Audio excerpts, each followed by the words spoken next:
difference between A and A. C'est bon les sixièmes. Bien, ici, vous devez connaître que difference, ça veut dire quoi difference? C'est différence, très bien. Between, ça veut dire quoi? Oui, entre, très bien. A and A, ça va? Ici, ça veut dire que nous allons marquer la différence entre ce A et ce A. C'est bon? Bien. Ici, nous avons A. Ici, on écrit A. C'est bon? Ce A là, sa signification en français c'est un ou c'est une. Est-ce que je me fais comprendre?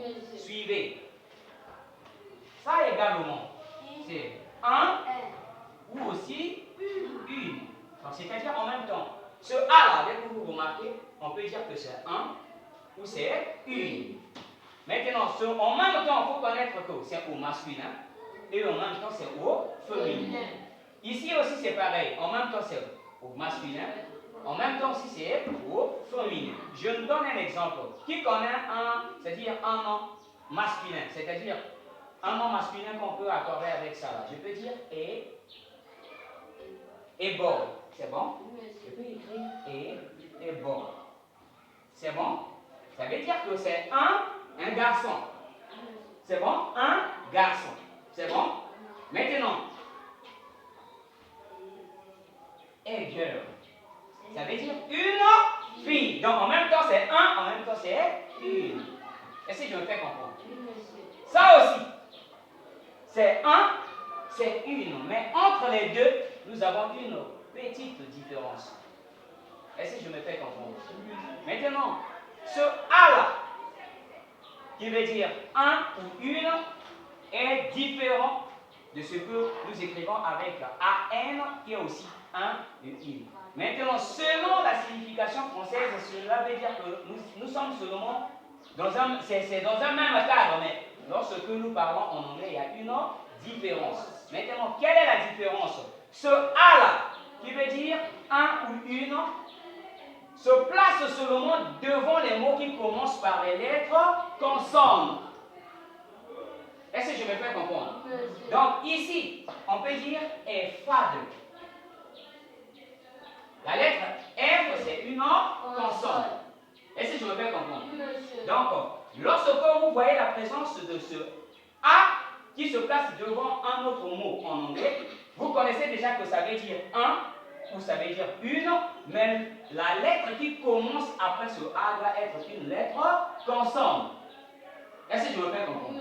Maintenant, pour celui-là, se place seulement le mot qui précède doit être un mot qui est écrit, qui commence par une lettre voyelle. Est-ce que je me fais comprendre? Donc ici, lorsqu'on écrit one expression, on écrit one expression. C'est bon? On peut écrire encore one education. Mais ça, c'est quelle lettre? La lettre E. C'est une lettre voyelle ou une lettre consonne? Oui. C'est une lettre. Voilà, donc il faut connaître que la logique est que un ou une qui se crée avec AN se place seulement devant les mots qui commencent par les lettres voyelles, et pour celui qui se crée simplement, ce qui est simplement le A, se place devant les mots qui commencent par les lettres consonnes. Est-ce que je me fais comprendre? Voilà. Lorsque je vais dire que non, c'est un élève très intelligent. It is one intelligent pupil. C'est bon? C'est un élève très intelligent. It is one intelligent pupil. One intelligent. Tu vois? One intelligent. Lorsque nous allons dire one intelligent pupil, tu vois, parce que la lettre I est une lettre voyelle. Mais on ne peut pas dire it is a intelligent pupil parce que ça sera une tautologie. C'est bon? On n'aura pas assez, c'est-à-dire la facilité de prononcer parce que deux lettres voyelles en anglais ne peuvent pas se lire en même temps. Est-ce que je me fais comprendre? Donc il faudra que nous ajoutons ce N afin que nous puissions faire la liaison. Est-ce que je me fais comprendre? Voilà, c'est comme ça. Qui n'a pas compris? Qui n'a pas compris?